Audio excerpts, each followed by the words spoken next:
살아계신 주님께서 오늘도 저와 여러분 붙드시고 금요 심야교대에 나와서 기도할 때 놀랍게 응답하실 줄로 믿습니다.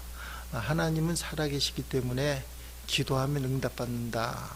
하나님의 역사를 기대하는 사람, 일부러 막 만들려고 하지 말고 하나님 앞에 하나님 나를 좀 도와주세요. 하나님 내 문제를 해결해 주세요.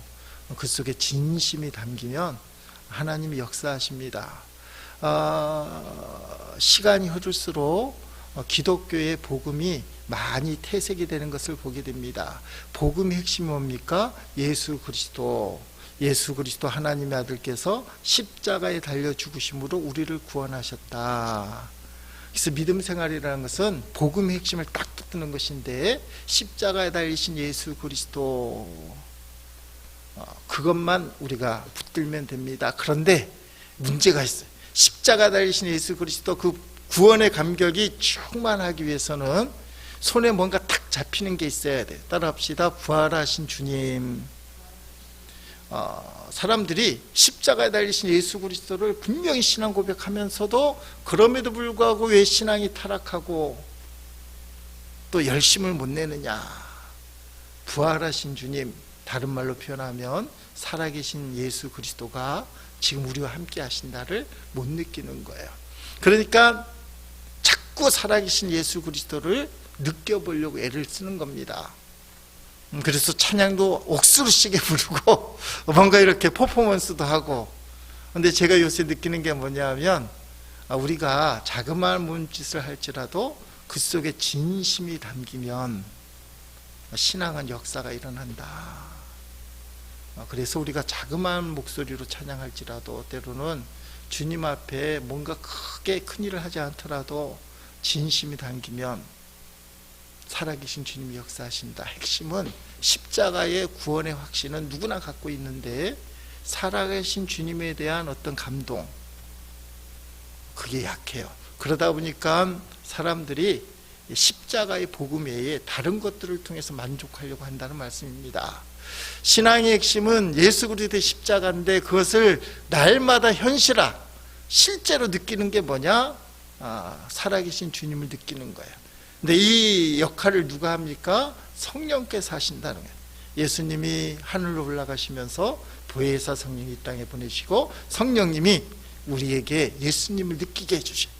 우리 안에서 말할 수 없는 탄식으로 기도하시면서 우리의 연약함을 붙들어 주시고 앞길을 인도해 주시는, 그리고 우리의 삶을 책임져 주시는 성령님. 오늘 본문에 성령님에 대한 이야기가 사도 바울이 아주 강력하게 얘기하고 있습니다. 그런데 우리가 생명의 삶을 통해 금요일날 보다 보니까 이 부분만 떼어서 보게 되잖아요. 이번 주가부터 고린도전서를 보기 때문에 오늘 처음 이 말씀을 듣는 사람은 갑자기 웬 말씀이요? 사도 바울이 성령 얘기를 하네?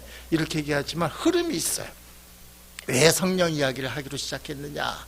사도 바울이 사도행전 17장 16절 이하에 보면 아데네 가서 복음을 전했습니다.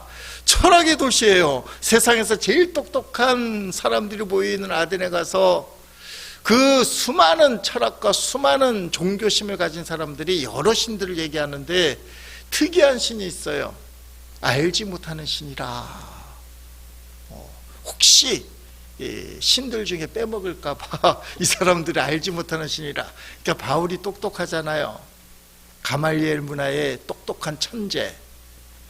그러면서 그 당시 최신의 공부를 했던 사람. 그러면서 전통 유대인. 그래서 이것을 총동원해서 그 유명한 아레오바고 설교를 하는 거예요.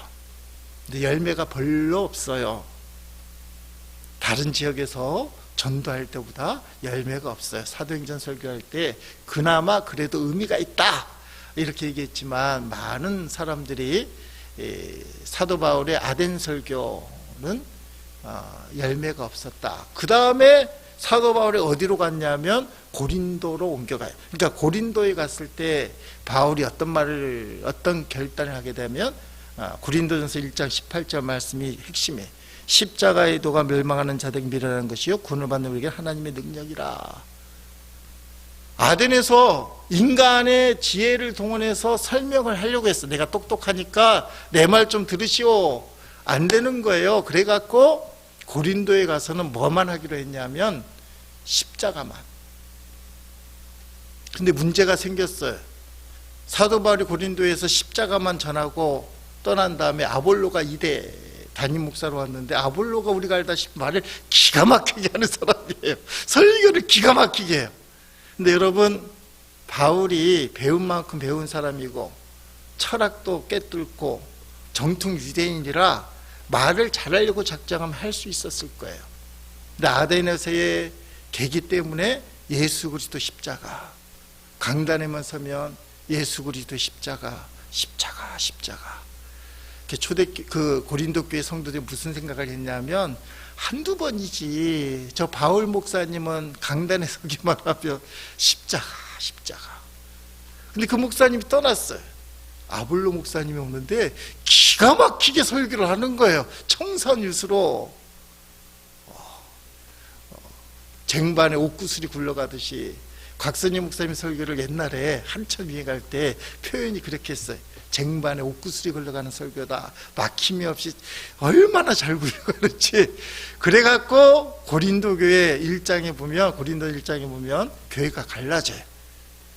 바울이 말을 못하더라. 누구를 경험하니까? 아볼로 목사님. 그래서 거기 보니까 바울파, 아볼로파, 그다음 게바, 베드로가 한번 방문했는데, 그래도 정통사도 게바가 최고다. 그랬더니 무슨 바울, 아볼로, 게바로 나누니 나는 그리스도파다. 파를 거부하면서 또 그리스도파를 만들어요. 그러니까 사도 바울이 그 얘기를 쭉 하면서 자기 변호를 합니다. 왜 내가 너희에게 세상 말로 설교를 안 하는 줄 아느냐. 그 얘기. 오늘 본문의 표현을 빌자면 세상 지혜로 하지 않아야 한다. 사도 바울도 지혜로 치면 똑똑하다 이거예요. 배울 만큼 배웠다 이거예요. 그런데 내가 그걸로 하지 않는다. 그렇게 이야기하고 있습니다. 그래서 나는 사람의 지혜로 하지 않고 하나님의 지혜로 내가 설교를 한다.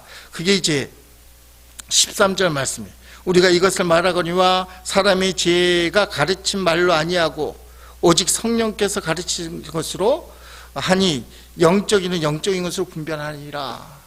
자, 여기서 오직 성령께서 가르치신 것, 이게 중요해. 성령의 역할이 뭐예요? 예수 믿게 만들고 예수 전하게 하는 것. 그러니까 예수 믿게 만드는 것은 십자가에 달리신 예수님, 복음의 핵심을 믿게 만드는 성령, 그리고 예수님을 전하게 만드는 것은 성령의 놀라운 권능의 역사. 그렇게 표현하는 것입니다. 그래서 나는 성령의 능력으로 오직 예수 그리스도만 전하기로 작정을 했다. 이것이 세상 지혜로 사는 사람이 아니라 하나님의 지혜로 사는 사람이다. 그렇게 표현하고 있습니다. 그래서 오늘 10절 말씀 보면 오직 하나님의 성령으로 이것을 우리에게 보이셨으니 성령은 모든 것 곧 하나님의 깊은 것까지도 통달하시니라. 성령을 통하지 않고는 세상에 말로 청산유수같이 떠들어도 생명의 역사가 일어나지 않는다. 자, 12절 말씀 중요해요. 우리가 세상 영을 받지 아니고 오직 하나님으로부터 온 영을 받았느니. 하나님으로부터 온 영, 성령만 받았다는 거예요. 여기서 동그라미 쳐야 되는데 오직이라는 거. 목사들이 저부터가 실수하는 게 뭐냐면 성령께서 감동을 안 주시면 말할 게 별로 없으면 말을 안 해도 돼요. 여러분이 너무 좋아할 거 아니겠어요? 설교 시간이 5분 만에 끝난다. 성령께서 제게 말씀을 주셔서 5분만 설교하겠습니다. 주신 만큼만 설교하겠습니다 하고 이 강단에서 내려가요. 5분만 설교하면 좋아요, 싫어요? 얼굴 표정들이 5분은 너무 짧지 않아요 그러는데, 근데 목사들이 어떻게 하냐면 설교는 30분을 해야지 하고 25분을 이상한 데 찾아가서, 어떤 사람은 재밌는 말로, 어떤 사람은 주석을 찾아서, 물론 주석 찾는 것도 성령의 인도함을 받으시, 철저하게 인간적으로 준비할 건 다 하지만 성령이 말을 못하게 하면 아무리 준비한 것도 하지 않는 거. 그리고 거꾸로 성령께서 하게 만들면 3시간도 할 수 있어요. 그러니까 조금 얼굴 표정들이, 그럼 주일날 예배 3시간 하면 밥은 언제 먹고, 여러분 실제로 이렇게 살았던 목사님들이 있어요. 성령의 감동이 임하면 3시간 밤새도록 설교도 하고, 성령의 감동이 없으면 강단에 올라갔다가 그냥 내려오요. 할 말이 없습니다. 그렇게 내려오기도 해요. 그러니까 오직 하나님으로부터 온 영을 받았으니, 이게 상당히 중요해요. 하나님의 영으로 하나님으로부터 온 영을 받았으니. 자, 여러분들의 삶을 돌이켜보세요. 설교를 얘기를 했지만 세상 것을 받아들이려고 하지 말고 성도는 하나님께로부터 온 영만 받아야 돼요. 하나님이 기뻐하시는 거. 왜요? 거기 보니까 하나님의 깊은 것까지도 통달하는 게 하나님의 영 성령이에요. 그러니까 성령의 인도함을 받지 못하면 하나님의 깊은 것까지 알 수가 없고 하나님의 뜻대로 살 수가 없다. 사도 바울이 상당히 중요하게 12절에 오직 하나님으로부터 온 영을 받았으니, 이게 성도라는 거예요. 그러니까 우리는 육을 위해 사는 자가 아니고 영을 위해 사는 자다. 영을 위해 사는 자다. 영이 살면 영혼이 잘된 같이 범사가 잘되고 육도 강건해지는 겁니다. 더 정확하게 표현하면 영이 살면 육에 얽매이지 않아요. 그래서 우리가 부르는 찬양이 뭐예요? 사나 죽으나 주의 것이다. 근데 어떤 성도들은 사나 하면 아멘 그렇게 하고, 죽으나 하면 노멘, 죽는 건 싫어요. 그렇잖아요. 근데 성령이 충만한 사람, 영으로 사는 사람은 사나 죽으나, 행복하나 불행하나, 기쁠 때나 고난이 있을 때나 주님이 함께 하시기 때문에 든든한 신앙, 흔들리지 않는 신앙, 그런 삶을 살게 된다는 것입니다. 그래서 이런 관점이 아니면 15절 말씀을 해석할 수가 없어요. 15절 말씀에 엄청나게 우리가 이런 말씀도 있구나 하는 내용이잖아요. 신령한 자는 모든 것을 판단하니 자기는 아무에게도 판단을 받지 아니하느니라. 이 사람은 대단한 사람, 예수님인가? 예수님만 판단 안 받고 모든 사람을 판단하시는 심판주가 예수님인데, 어떻게 사도 바울이 신령한 자, 성도를 가리키잖아요. 앞에 보니까 영으로 사는 사람들, 하나님께서 우리에게 원하는 걸 깊은 것까지 통달해서 그 성령의 인도함을 받는 사람들, 사나 죽으나 나는 주의 것이다. 이 믿음을 가진 영적인 사람들은 신령한 사람인데 모든 걸 판단한다. 그리고 판단하는 자신은 아무에게도 판단을 받지 아니한다. 자, 이게 쉽게 얘기하면 여러분 예수님을 판단할 수 있을까요? 없을까요? 아니, 내 생각은 부산에 가려면 김해에서 동쪽으로 가야 되는 거예요. 근데 예수님이 갑자기 서쪽으로 가. 우리 판단은 분명히 동쪽으로 가야 되는데 예수님이 부산 가는 것 같은데 서쪽으로 가. 어떻게 해야 될 것 같아요? 동쪽으로 갈 거예요? 서쪽으로 갈 거예요? 내 판단은 동쪽, 예수님은 서쪽으로 가. 여기서 믿음이 갈라지는 거잖아요. 그래도 서쪽으로 가시기를 주의 이름으로 축복합니다. 왜냐하면 주의 명령에는 예수만 있기 때문에. 이게 참 힘든 얘기예요. 그러니까 주님이 명령하시는 건 우리가 판단할 게 아니에요. 그건 순종해야 될 것이니까. 이 말씀 뭡니까? 성령이 충만한 사람이 하는 모든 행동은 판단할 수가 없다. 이해는 못할지라도 그 안에 예수님의 분명한 뜻이 있다면 판단할 수가 없다. 그리고 그 사람은 성령이 충만하기 때문에 다른 사람들을 판단해요. 이 말은 더 솔직히 말하면 영적 지도자들 얘기예요. 목사의 권위가 땅에 떨어졌잖아요. 목사님을 하나님처럼 여겨야 될 게 어떤 부분이냐면 이런 부분이에요. 영적으로 뛰어난 목사들, 거룩한 목사들이 세상적인 판단과 다르게 결정을 할 때, 주님의 뜻이 분명할 때 그건 판단의 대상이 안 되는 그런 것들을 이야기합니다. 여러분, 최종 판단은 하나님이 하셔요. 최종 판단은, 그러니까 어느 게 옳고 그른 거, 인간적인 판단이 분명히 우리 앞에 마음속에, 생각 속에 서지만 결국 최종 판단은 주님이 하시는 것이다. 따라합시다. 판단을 주님께 맡기자. 저 어려운 이야기. 자, 우리가 잘하는 얘기를 하면 온수 갚는 걸 누구한테 맡긴다 그래요? 성경에서 아주 중요하게 말하는 것이, 온수 갚는 것은 하나님께 맡긴다. 자, 이거를, 여러분을 괴롭히는 일들을 누구에게 맡겨야 돼요? 하나님께 맡겨요. 주님께 맡겨야 돼요. 그리고 조금 더 한 걸음 더 나가면 내 생각하고 정반대의 주님의 말씀을 어떻게 해야 되느냐? 내 판대로 가지 말고 주님께 맡겨야 된다. 이게 쉽지 않아요.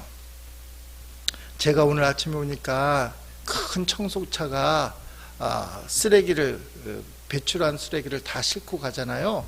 근데 좁다란 골목길에 갔는데 앞을 못 가는 거예요. 제가 그 길을 지나가야 되는데 속으로 뒤에서 봤을 때, 아니 저렇게 큰 쓰레기차가 왜 길을 막고 있지? 냄새가 많이 나니까 그 틈이 약하기 때문에 사이로 가야 되는데 이유는 있겠지만 왜 이러지?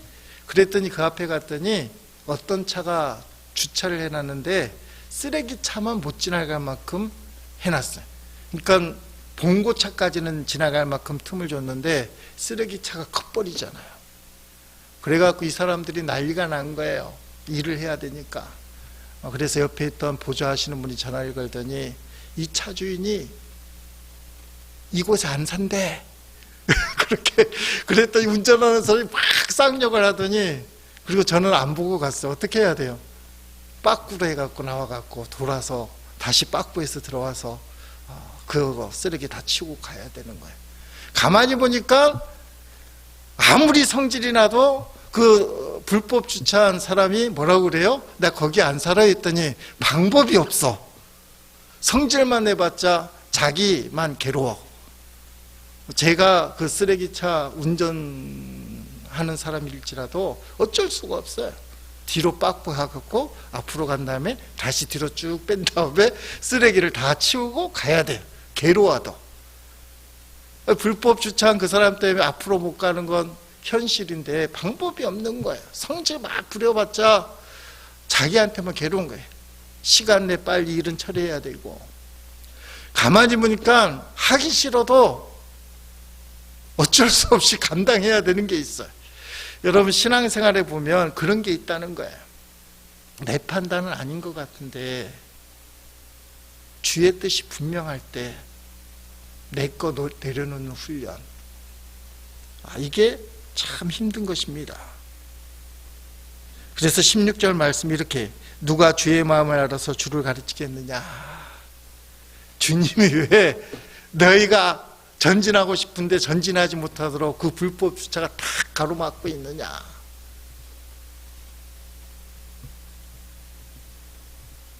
그러나 우리가 그리스도의 마음을 가졌느니라.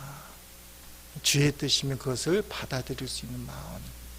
오늘 사는데 내가 최선을 다해서 그 사람을 도와주려고 하는데 되려 그 사람이 나한테 화를 벌컥 내네.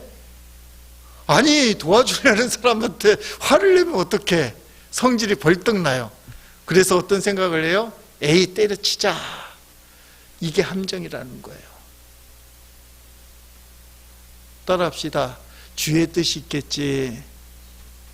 내공이 있기를 주의 이름으로 축원드립니다. 존경하는 선배 목사님이 이것도 페이스북에 뒤지면 나올지 모르겠는데, 당신 아들 결혼할 때 어떤 분이 축의금을 안 했나 봐요. 근데 그분이 자기한테 청첩장을 보냈대.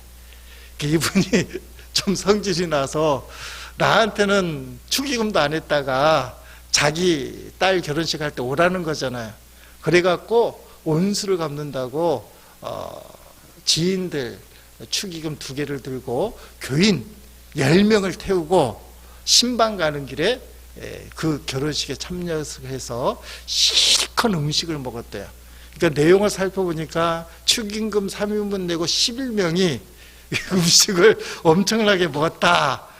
그러면서 호탕하게 글을 썼어요. 근데 제 마음이 너무 안 좋은 거예요. 목사가 그러면 안 되는 거잖아요. 존경하는 선배 목사님인데 어떻게 보면 저게 우리 마음일 수도 있겠다. 그분은 아마 웃자고 그런 내용을 썼을 거예요. 사람은 시원하지만 주님은 아닌 게 너무너무 많은 거예요. 여러분 교회 일을 할 때 누가 이렇게 해주면 시원할 것 같아요. 근데 그게 주님의 마음이 아닐 때가 많은 거예요. 지금 사도 바울이 지금 그 얘기하는 거예요. 함부로 판단하지 마라. 15절을 뒤집어서 얘기하면 신령한 판단은 신령한 자는 모든 것을 판단하나 자기는 아무게 판단을 받지 아니한. 내가 이런 사람일 수도 있지만 상대방이 그런 사람일 수도 있고 하나님 그렇게 역사하실 수도 있다. 그러면서 16절 말씀 너는 억울하다고 하지만 주님의 마음을 누가 알아주겠냐. 이게 영의 사람이에요. 그리고 이런 영적인 사람이 되기 위해서는 가장 기본이 있는데 십자가 복음이 확실한 사람. 십자가 복음은 우리를 구원하고 구원은 생명의 약동감, 생명력이 넘쳐요. 그래서 저와 여러분이 참 기쁨으로 생명력이 충만하기를 정말 원하고 바라고 기도합니다. 왜 딴 소리를 하느냐.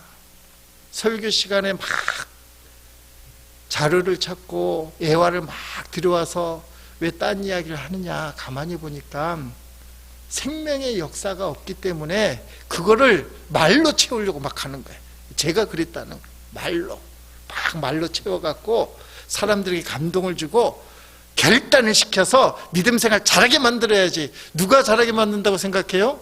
내가 능력 있는 목사니까 설교를 철저하게 준비하면 주님이 일하셔서 할 거야. 근데 착각이에요. 은혜는 하나님이 일방적으로 주시는 것을 깨달아야 됩니다. 하나님이 하셔야 돼요. 방법이 없어요. 나는 그저 최선을 다하고 주의 인도함을 따라서 성령의 인도함을 따라서 성령께서 하게 하시는 말 오직 하나님으로부터 온 영을 받아서 그 말만 하면 된다는 거예요. 왜냐하면 그 말은 생명의 말씀이니까.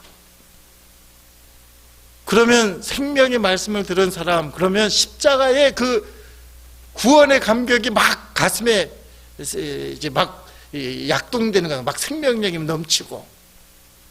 그러면 시키지 않아도 믿음이 뜨거워지는 거예요. 그게 성령의 역사예요.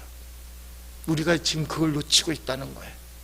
그래서 지적으로 감동을 받아서 어떻게든 우리가 주의 은혜를 붙들려고 애를 쓰는데 핵심 사도 바울이 고린도에 가서 아덴처럼 나는 철학적인 이야기 너희를 감동시키는 이야기 안 한다. 그래서 무슨 오해를 받았어요? 사도 바울 목사님 말을 되게 못해. 강단에서 맨날 십자가만 얘기하고 십자가가 전부래. 헬라인에게 그 미련하게 보이고 어리석게 보이고 유대인들은 쓸모없는 거라고 여기는 그 십자가를 그저 강단에만 서면 십자가만 얘기하셔. 그게 고린도전서 1장 나오는 내용이 전부예요. 그리고 2장 앞부분에 내용이 전부예요. 사람의 지혜가 뭘 할 것 같냐. 오늘 저와 여러분 가운데 사도 바울이 고린도서를 통해서 확실하게 하고 싶은 말, 영의 사람이 되라. 성령의 사람이 되는 것은 십자가만 붙드는 사람이에요. 저부터가 십자가만 붙들어야 되고 내 안에서 십자가의 생명이 충만해서 그게 흘러 넘쳐야 돼요. 성령에 충만한 사람. 주님께서 함께 하심을 믿고 인간적으로 최선을 다하지만 너무 오버하지 않고 주님이 일하심을 기대하고 주님께 딱 맡겨드릴 수 있는 주님이 살아계시니까 역사하시지 않겠습니까? 주님의 살아계심을 체험하면 되는 거예요. 아, 주님이 진짜 살아계시는구나. 그러면 우리의 믿음은 확신 가운데 능력자가 됩니다. 우리 교회 안에 믿음의 능력자, 예배 시간 가운데 살아계신 주님의 역사가 분명하게 증거되고 체험되어지기를 주의 이름으로 축복합니다.